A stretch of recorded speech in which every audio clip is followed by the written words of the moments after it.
Wassalatu wassalamu ala rasulillah wa sahbihi wa man istanna bisunnatihi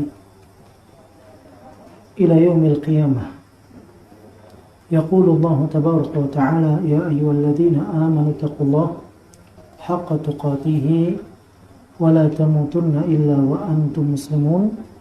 Wa qala ta'ala, ya ayyuhan nasu ittaqu rabbakumul ladzi khalaqakum min nafsin wahidah wa khalaqa minha zawjaha wa batha minhuma rijalan katsiran wa nisaa'a wattaqullaha alladzi tasaaluna bihi wal arham innallaha kana 'alaikum raqiba.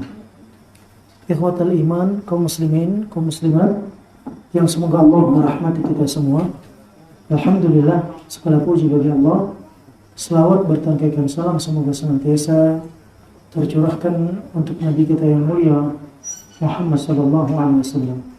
Melanjutkan kajian kita bersama kitab Riyadhus Shalihin karya Imam Abu Zakaria Yahya bin Sharaf An-Nawawi. Pada malam hari ini insyaallah kita masuk tema yang baru, bab yang baru, yaitu Babu At-Taubah, bab yang kedua tentang taubat. Siapa yang baca? Silakan.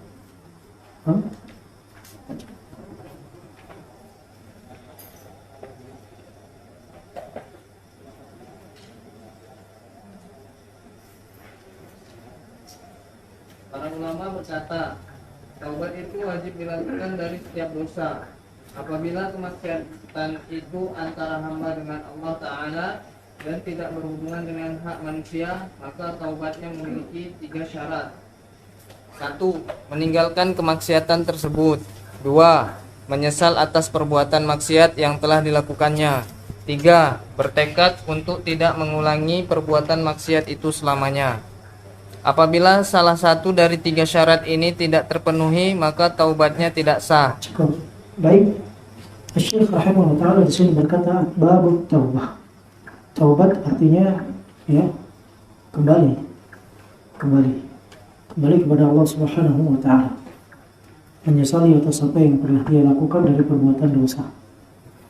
Taubat itu hukumnya wajib. Wajib bagi setiap manusia yang berdosa. Maka Nabi kita yang mulia SAW diperintahkan oleh Allah untuk bertobat. Padahal Nabi kita SAW adalah manusia yang dijamin diampuni dosa yang lampau dan yang akan datang. Jadi taubat itu wajib hukumnya bagi setiap muslim dan muslimah. Dan taubat itu dilakukan atas dosa besar dan dosa kecil. Dosa kecil dapat dihapuskan oleh Allah Subhanahu wa taala dengan kemahamuliaannya. Allah menghapuskannya dengan amalan-amalan soleh yang dengannya seseorang akan dihapuskan dosanya, dosa-dosa kecil, apabila dosa besar ditinggalkan. Namun dosa besar tidak bisa dihapuskan oleh Allah Subhanahu wa taala, atau Allah tidak menghapusnya kecuali dengan bertaubat kepadanya. Jadi dosa besar itu tidak akan Allah hapus kecuali dengan taubat kepadanya. Dusta itu bagian daripada dosa besar, dan tidak akan Allah hapus dosa dusta sampai dia bertaubat kepada Allah Subhanahu wa taala. Mencuri, perbuatan riba, durhaka kepada kedua orang tua, tidak menjalankan amanah, itu dosa besar. Apa beda dosa besar dan dosa kecil? Para ulama menyebutkan, termasuk diantaranya Imam Az-Zahabi dalam kitab beliau Al-Kabair, dosa besar itu dosa terbagi menjadi 2, dosa besar dan dosa kecil secara umum. Dosa besar itu dosa yang tidak, atau dosa yang mendatangkan hukuman, azab baik di dunia ataupun di akhirat, mendapatkan ancaman, mendapatkan laknat dari Allah Subhanahu wa taala. Seperti hukuman di dunia, dia dicambuk, dia dirajam, itu hukuman di dunia, dipotong tangan, itu hukuman di dunia. Sedangkan hukum akhirat, dia dimasukkan ke dalam neraka, dia disiksa dan lain sebagainya. Termasuk hukuman dunia, laknat dari Allah Subhanahu wa taala. Itu yang dikatakan dosa besar. Selain daripada itu, ya, yang tidak mendapatkan ancaman-ancaman tersebut disebut dengan dosa kecil. Dosa besar dan dosa kecil, ya, ini dua-dua harus taubat kepada Allah Subhanahu wa taala. Dosa kecil bisa dihapuskan atau Allah mau menghapuskan dengan seseorang meninggalkan dosa besarnya, diiringi dengan amalan soleh. In tajtanibu kaba'ira ma tunhauna anhu nukaffir ankum sayyi'atikum. Kalau kalian mau menjauhi dosa-dosa yang kalian dilarang dengannya, yaitu dosa-dosa besar, maka kami akan hapuskan dosa-dosa kalian, yaitu dosa-dosa kecil. Syaratnya dosa besar ditinggalkan, diiringi dengan amalan soleh, menghapuskan dosa kecil. Nabi katakan as-salawatul khams wal jum'atu ila jum'ah wa ramadhanu ila ramadhana mukaffiratun lima bainahum. Salat 5 waktu dari satu ke salat berikutnya, Jumat bertemu Jumat berikutnya, Ramadan bertemu Ramadan berikutnya, akan dapat menghapuskan yang menjadi antara keduanya, dengan syarat idza ujtinibatil kaba'ir, apabila dosa besar itu dijauhi. Kesimpulannya, dosa kecil akan Allah hapuskan dengan 2 syarat. Yang pertama, dia melakukan amal soleh. Yang kedua, dia meninggalkan dosa besar. Bagaimana dosa kecil akan dihapuskan kalau dia iringi dengan amalan dosa besar? Maka tidak akan dihapuskan. Ini yang pertama, dosa kecil. Adapun dosa besar, Allah tak akan pernah hapuskan kecuali bertobat kepadanya. Sebesar apapun dosanya, mau dia dosa membunuh, berzina, mabok, dan seterusnya, bahkan sampai dosa kesyirikan, dosa kekufuran, kemurtadan sekalipun, kalau dia bertaubat kepada Allah Subhanahu wa taala, dengan taubat dia penuhi syaratnya, maka akan Allah ampuni dosanya. Allah sebutkan dalam surah Az-Zumar, qul ibadiyalladzina asrafu ala anfusihim. Katakan, wahai Muhammad, kepada hamba-hambaku yang mereka telah melampaui batas, berbuat dosa atas perbuatan mereka, ya, menzalimi diri mereka sendiri. La taqnatu min rahmatillah. Jangan pernah putus asa dengan rahmat Allah. Kenapa? Innallaha yaghfiru dzunuba jami'a. Karena Allah akan menghapuskan semua dosa, termasuk dosa kesyirikan, dosa kekufuran, dosa mencuri, dosa membunuh, dosa berzina, dosa melakukan perbuatan riba, ya, dosa berdusta, dan lain sebagainya. Semua dosa besar akan Allah hapuskan apabila dia betul-betul bertobat kepada Allah Subhanahu wa taala. Jadi dosa besar tidak akan Allah hapuskan kecuali dengan bertobat kepada Allah Subhanahu wa taala. Dan dosa besar itu banyak sekali. Imam Az-Zahabi menyebutkan dalam kitab beliau Al-Kaba'ir itu 70 lebih, ya. Dalam kitab yang lain ada para ulama menyebutkan katanya sampai 80, ada yang mengatakan 90, ada yang mengatakan sampai 200, ya. Dan berbagai macam para ulama menyebutkan dalam kitab-kitab mereka. Ya, artinya dosa besar itu sangat banyak dan tidak terbatas, ya, sangat banyak sekali, ya. Ada yang diketahui, ada juga yang tidak diketahui oleh sebagian manusia. Itu dosa besar. Jadi kalau kita pernah berbuat dosa kepada fulan dan fulan, mencaci maki fulan, menggunjing fulan, itu dosa besar. Itu gak akan dihapus dengan sholat. Sholat amal baik, betul? Puasa amal baik, betul? Gak akan dihapus. Sholat kita tidak bisa menghapuskan dosa kita yang melakukan perbuatan A, B, C, dalam tanda kutip dosa besar. Sholat kita, puasa kita, zakat kita, sedekah kita, santunan anak yatim kita, membantu dalam pendidikan, semuanya itu tidak bisa menghapuskan semua dosa besar itu. Semua amal soleh tidak bisa menghapuskan dosa besar itu kecuali satu, taubat kepada Allah Subhanahu wa taala. Maka taubat itu hukumnya wajib. Taubat hukumnya wajib. Maka Imam Nawawi di sini menyebutkan at-taubatu wajibatun min kulli dzanbin. Taubat itu wajib atas setiap dosa. Mau yang kecil, mau yang besar.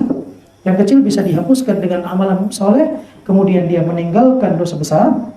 Tapi dosa besar tidak Allah hapuskan kecuali orang itu mau bertobat kepada Allah Subhanahu wa taala. Saya pernah mengunjung fulan, bertobat kepada Allah Subhanahu wa taala. Saya pernah mengambil harta bulan, bertobat kepada Allah Subhanahu wa taala. Ingat dengan hadis muflis. Itu hadis menjelaskan bahwasanya orang pelaku dosa besar itu nggak bisa dihapuskan atau Allah tidak menghapuskan, tapi akan Allah tegakkan keadilan. Kenapa? Fulan telah pukul saya ya Allah, fulan telah caci maki saya ya Allah, fulan telah menuduh saya ya Allah, fulan telah mengambil harta saya ya Allah, ya kan? Padahal dia datang membawa pahala sholat, puasa, zakat. Ini pahala-pahala besar, tapi pahala ini tidak bisa menutupi dosa-dosa itu, jemaah. Yang ada orangnya akan menuntut, datang dia, ya, menipu, berdusta, kata-kata kotor, itu bagian daripada dosa-dosa besar. Contoh dosa kecil apa, Ustaz? Dosa yang tidak ada ancaman secara dalil, tidak ada ancamannya, ya. Seperti melihat yang bukan mahram, melihat yang bukan mahramnya dengan syahwat, tidak ada ancaman. Kemudian, mohon maaf, ini hanya menyebutkan dosanya, ya, memotong janggut. Ini dosa kecil, tetapi akan bisa berefek kepada dosa besar apabila dia meyakini dengan keyakinan yang berbeda. Kalau memotong saja, itu dia dosanya dosa kecil. Tapi kalau dia memiliki keyakinan yang berbeda, nggak perlu janggutan, ini sudah menolak hukum, ini dosanya besar. Bisa dipahami? Kalau memotong saja itu dosanya kecil. Karena makanya tidak ada ancaman hadis yang khusus menjelaskan memotong janggut ini seperti itu. Bukan berarti saya mengajak teman-teman itu untuk potong janggut, kemudian nanti sholat, kemudian nanti berbuat baik, enggak. Ya, bukan seperti itu. Kalau itu sudah tala'ub, bermain-main dengan hukum agama. Bisa dipahami teman-teman? Ini kita hanya menjelaskan sebuah hukum. Sebagaimana saya sering sampaikan sama ibu-ibu. Ibu-ibu kalau belum siap poligami, saat ini sedang monogami. Ilmu poligami itu harus didapatkan. Kenapa? Ya, ini masalahnya ilmu. Kan gitu ya. Kita bukan masalah nanti praktek-praktek, tunggu dulu. Kita ilmui dulu. Kan gitu ya. Nah, demikian, Bu. Ini hanya sebatas kita jelaskan sesuai dengan hukum syar'i. Ya, hukum syar'i demikian. Kan gitu ya. Baik. Beliau mengatakan, Imam An-Nawawi berkata, bertaubat itu wajib bagi setiap orang yang berdosa. Fa in kanatil ma'siyatu bainal 'abdi. Kalau dosa itu terkait antara hamba dengan Tuhannya, maka dia memiliki 3 syarat. Ya, syarat yang pertama beliau katakan seseorang itu harus meninggalkan dosa seketika. Ingat jemaah, bedakan dengan perintah dan larangan. Hukum Islam itu kesimpulannya cuma 2. Perintah dan larangan, enggak lebih. Hukum Islam kesimpulannya cuma 2, perintah dan larangan. Perintah dibagi menjadi 2, perintah wajib dan perintah sunnah. Larangan dibagi menjadi 2, larangan haram dan larangan makruh. Bisa dipahami? Yang tengah-tengah mubah, nggak ada hukum mubah itu. Apa hukumnya mubah? Nggak ada. Kan gitu ya. Mubah haram kalau dibawa kepada yang haram. Mubah itu menjadi wajib kalau dibawa kepada yang wajib. Kan gitu. Beli air mineral itu hukumnya mubah. Nggak ada larangan, nggak ada perintah, betul? Tetapi tatkala kita tidak ada air untuk bersuci, ternyata di sana ada orang jual air. Kita punya uang dan dia jual dengan harga yang wajar. Maka ketika kita mau sholat, beli air hukumnya bisa dipahami? Bisa dipahami? Suatu yang mubah bisa berubah di mana dia ditarik. Ya, mau dibawa kemana? Kalau dibawa ke mubah, maka dia.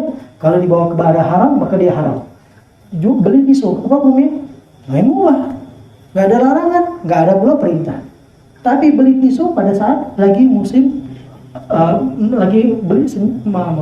beli pisau digunakan untuk merampok. Apa hukumnya? Haram. Berubah nggak? Berubah kan? Ya demikian ya. Baik. Perintah hukum agama kita itu pada dasarnya cuma 2, perintah dan larangan. Bisa dipahami?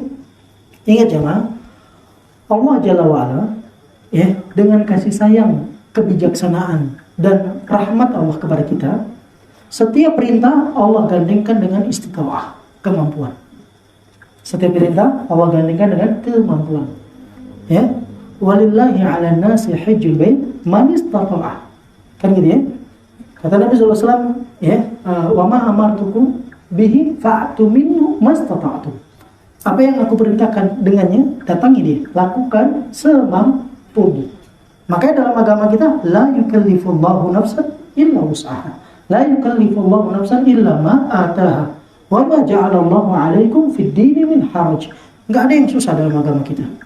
Ya, karena melakukan sebuah perintah itu dengan istitoah. Kalau nggak mampu, dikurangi. Nggak mampu, dikurangi. Sama sekali tak mampu, tak dibebankan. Kamu tak mampu mengeluarkan zakat, kamu yang dikasih zakat. Kamu tak mampu bersedekah, kamu yang dikasih sedekah. Bisa dipahami? Ini dalam agama kita. Kan gitu ya. Berbeda dengan larangan. Larangan harus ditinggal. Bisa dipahami gimana? Kalau perintah itu dengan kemampuan. Kalau larangan pasti harus ditinggal. Kenapa? Para ulama menyebutkan di antara sebabnya. Karena larangan pada dasarnya tak ada. Yang larangan itu muncul karena dia yang mengadakan. Tadinya dia tidak merokok. Kan dilarang merokok. Tadinya dia tak merokok. Baru lahir dia merokok. Enggak, kan gitu ya. Nah, berarti pada dasarnya meninggalkan suatu yang dilarang itu bisa. Karena pada dasarnya dia tidak ada. Makanya kata Nabi SAW, wa ma amartukum bihi fa'tu minhu mastata'tum wa ma nahaitukum anhu fajtanibu. Apapun yang aku larang kepada kalian, tinggalkan. Nggak ada pakai kata mampu, nggak mampu, tinggalkan. Kenapa? Karena meninggalkan larangan pasti mampu. Saya nggak bisa kalau meninggalkan riba. Pada dasarnya kamu mampu, tapi tak mau. Bisa dipahami? Segala bentuk larangan dalam agama kita pada dasarnya semua orang mampu meninggalkannya. Ini dia. Tapi tinggal tanda kutip, mau atau tak mau. Kan gitu ya. Adapun dalam masalah perintah digandengkan dengan apa? Kemampuan. Bisa dipahami gimana? Nah, taubat ini di antara syaratnya aja meninggalkan. Ya, meninggalkan. Makanya orang kalau belum meninggalkan perbuatan dosa yang dia lakukan itu belum bertobat namanya. Kan gitu ya? Itu belum bertobat namanya. Syarat pertama apa? Meninggalkan kemaksiatan tersebut. Karena apa? Karena pada dasarnya semua manusia mampu. Kalau sekiranya tidak mampu, tidak akan dijadikan syarat sebagai taubat. Tidak dijadikan syarat untuk bertaubat. Karena dalam hal syarat dan masyruh, syarat yang yang dipersyaratkan. Yang dipersyaratkan tidak akan tergapai kalau tidak terpenuhi syarat. Kan gitu ya? Kalau syarat ketidakmampuan ini tidak bisa dilakukan kalau syarat meninggalkan kemaksiatan ini nggak bisa dilakukan oleh manusia, nggak mungkin dipersyaratkan. Oleh karena itu sama ulama dibuat syarat pertama meninggalkan. Kenapa? Pada dasarnya semua manusia mampu meninggalkan sesuatu yang diharamkan. Ini pada dasarnya. Seorang pelacur, saya nggak bisa, nanti saya mau makan apa? Bisa kamu. Tinggal kamu mau atau tak mau.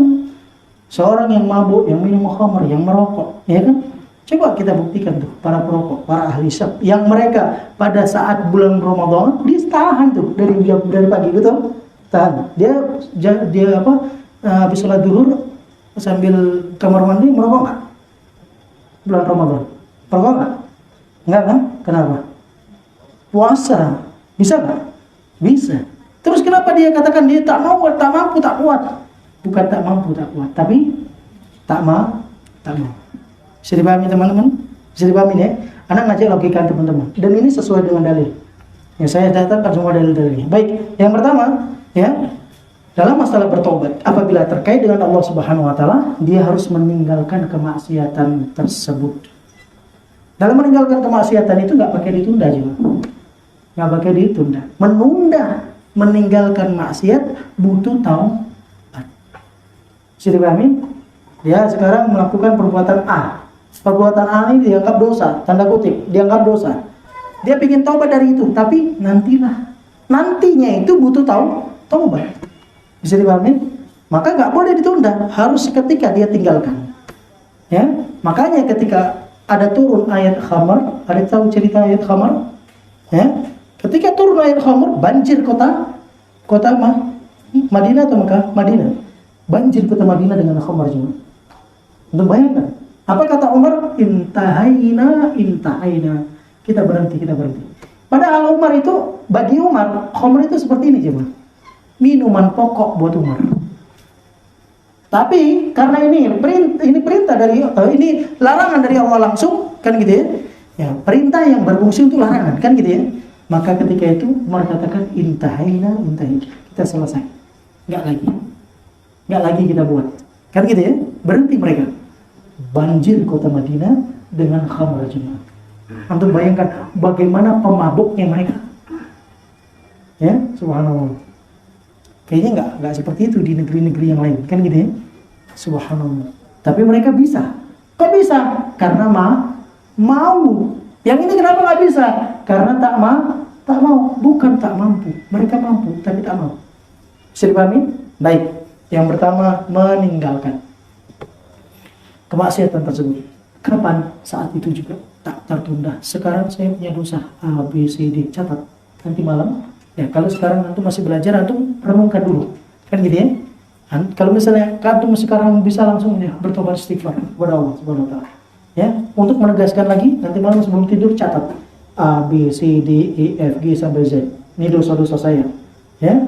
Yang kira-kira terkait dengan manusia nih singkirkan.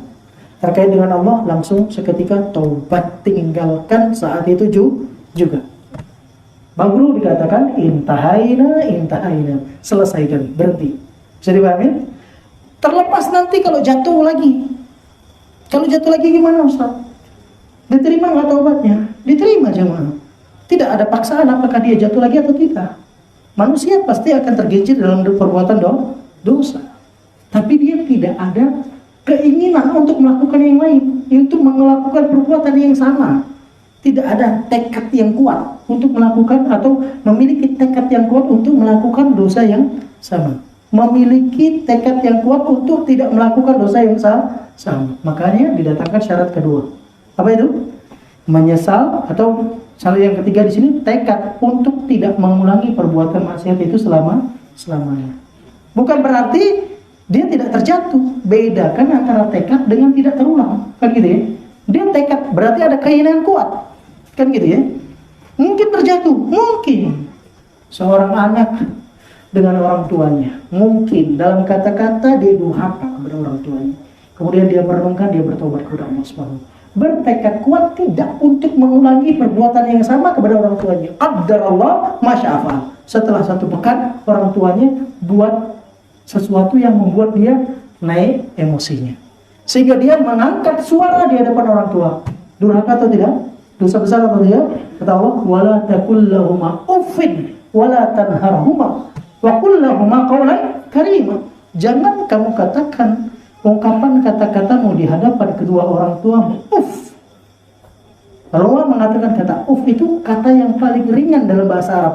Kalau ada kata yang lain lebih ringan dari kata uff, maka Allah akan datangkan. Tapi tidak ada kata yang lebih ringan daripada kata uff. Maka Allah datangkan kata uff.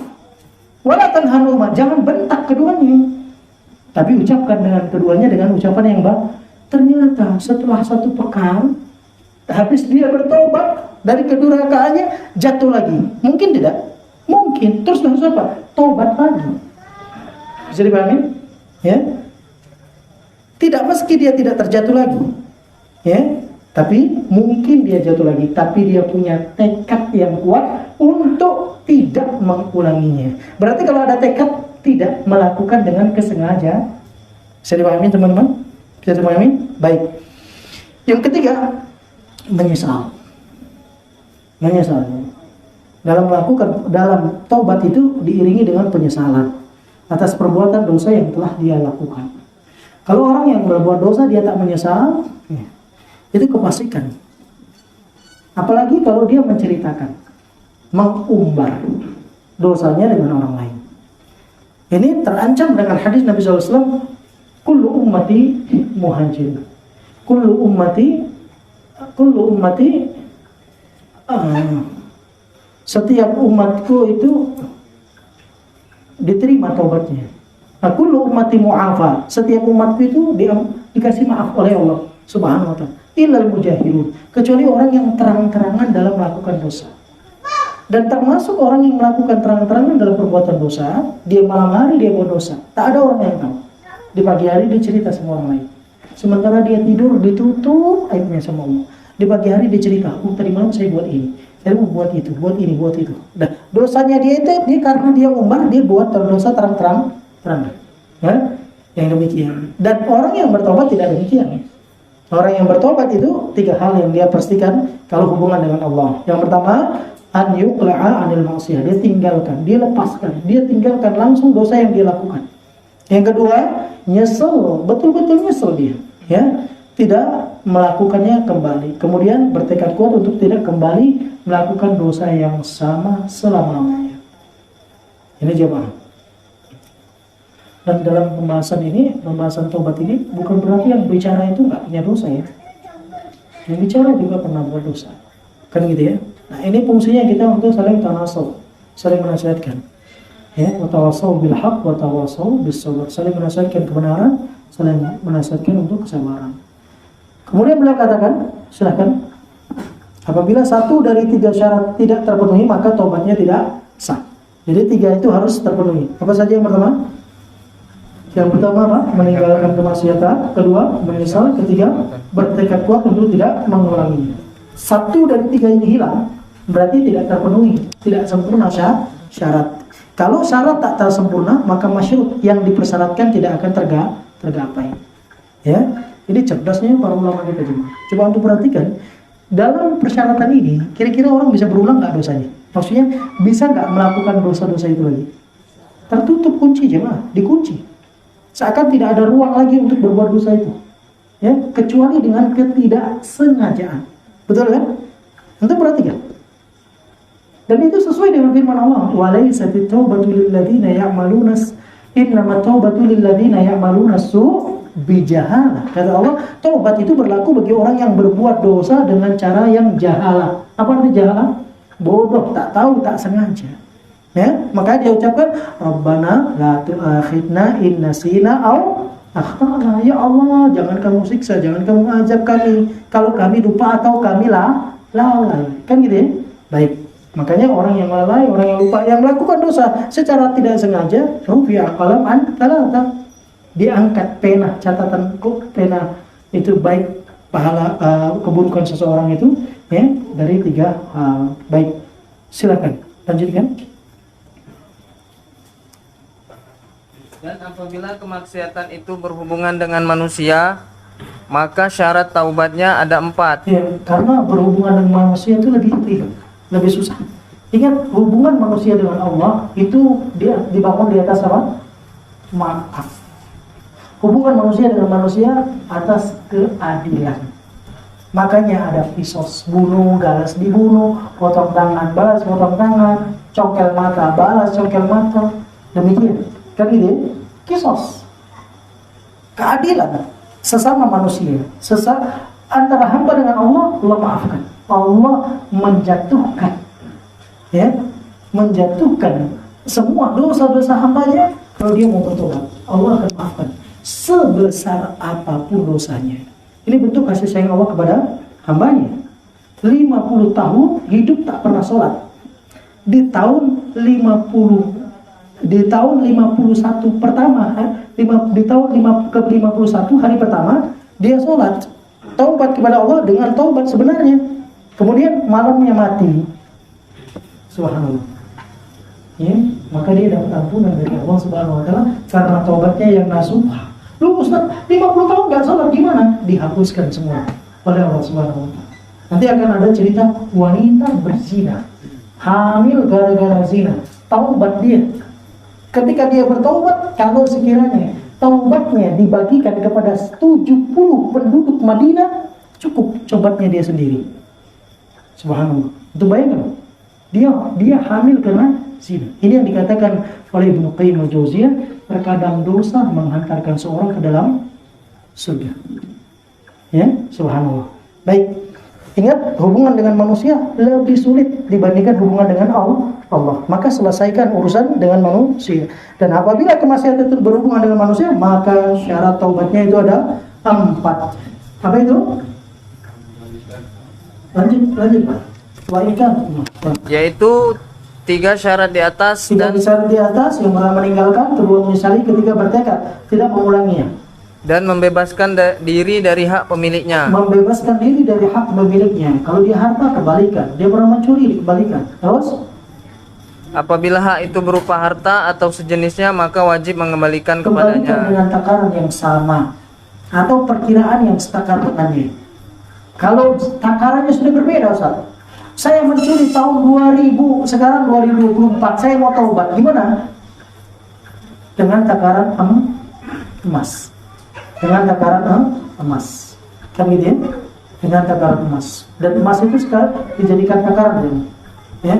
Dengan harga itulah akan seterusnya. Dia mencuri di tahun 2000. Kan gitu ya. Dia tengok tahun 2000 emas berapa 1 gram? Misalnya emas berapa? 1 gram harga 500.000. Sekarang berapa? 1 juta. Kan gitu ya. Dia bayarkan kalau dia mencuri 10 juta, belikan emas dapat berapa gram? Dapat berapa gram? 10. Di masa itu. Kalau dia mencuri 1 juta, emas 500.000 1 gram.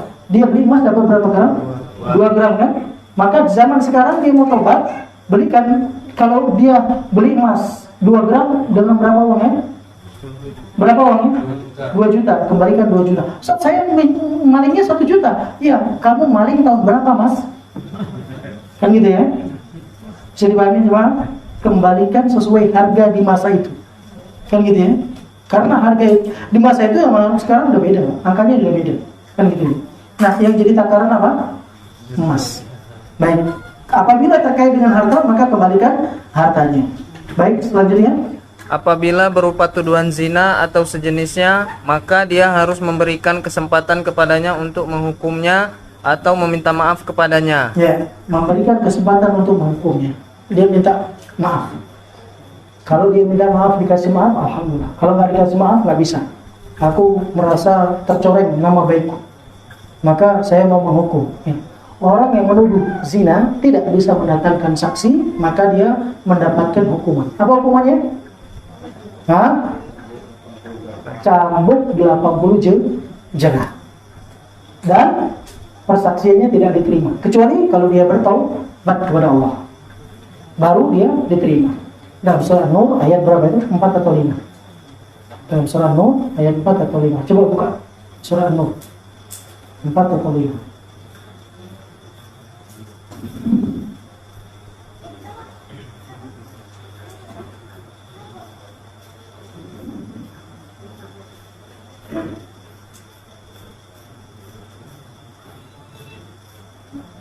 Sudah ketemu? Surah An-Nur surat nomor 24.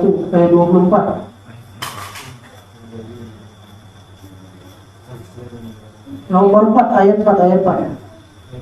Ya. Ayat 4. Ya, dibaca. Silakan, Pak. Dan orang-orang yang menuduh wanita-wanita yang baik-baik atau berzina dan mereka tidak mendatangkan 4 orang saksi.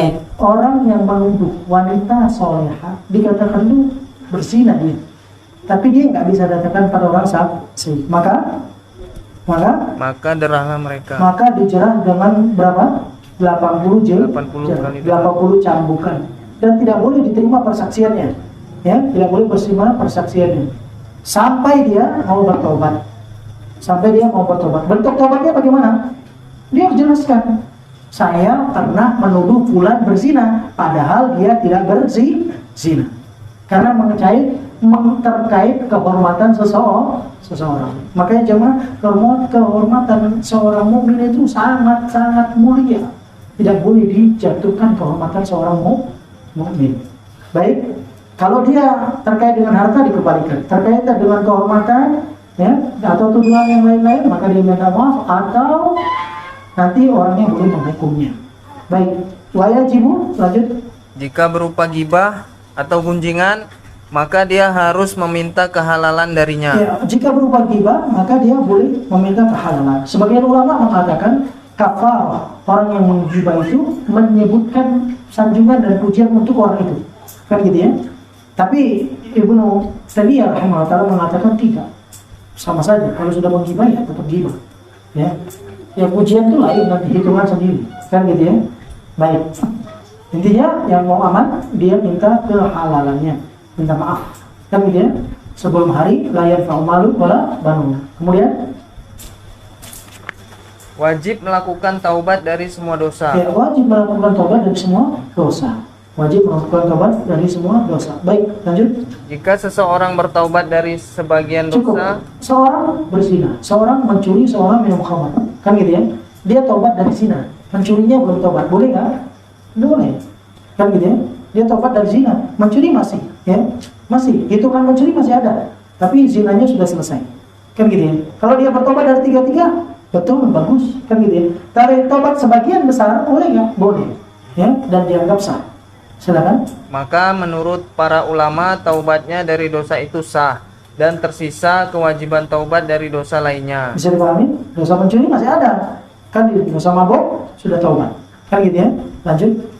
Dalil-dalil dari Al-Quran, As-Sunnah, dan ijma umat menguatkan satu sama lain akan wajibnya taubat. Ya, lanjut. Allah Ta'ala berfirman, "Watubu ilallah jami'a ayyuhal mu'minun la'allakum tuflihun." Dan bertaubatlah kalian semua kepada Allah, wahai orang-orang yang beriman, agar kalian beruntung. Allah Ta'ala juga berfirman, Astaghfiru Cukup, cukup. Itu ada yang nggak diterjemahkan. Di buku aslinya ada. Coba dibaca buku aslinya. Bahasa Arab, silakan. At-taubatu awwalu manazilus sa'irin. Itu ada. Wa qad tadhaharatid dalailu al-kitab. Ya. Jadi terjemahnya ada yang tidak diterjemahkan. Kan gitu ya? Ada nggak? Nggak ada. Oh, di sini saya tambahkan ya. Di sini beliau katakan at-taubatu awwalu manazil as-sa'irina ila maqam yusriki 'inda malikin muqtadir. Taubat itu adalah kedudukan yang sangat mulia ya bagi orang-orang yang menuju di jalan Allah, ya, kedudukan yang sangat tinggi. Wa bidayatus salikina ila daril akhirah. Permulaan manusia menuju ke negeri akhirat. Wa ala raghmi, meskipun demikian, min anna bidayah, oleh karena itu taubat itu dimulai dari awal, pertengahan hingga akhir. Tidak boleh seorang terpisah dari taubat dalam kehidupannya. Dari awal, di pertengahan hingga akhir. Artinya bertobat sampai mati, ya.